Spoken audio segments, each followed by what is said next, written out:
Hey YouTube, Doug here from Besse Custom Fab.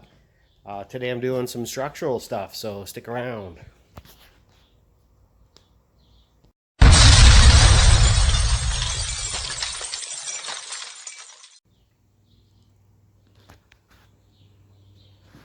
Here at Besse Custom Fab, I can't even say my own name.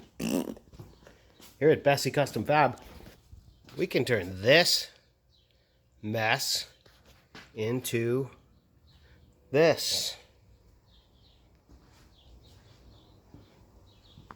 Even if you change your mind midway 3 times and change dimensions and change other stuff, we'll figure it out. Even if you're really super picky about the finish, I know it doesn't look good, but trust me, that's a beaut.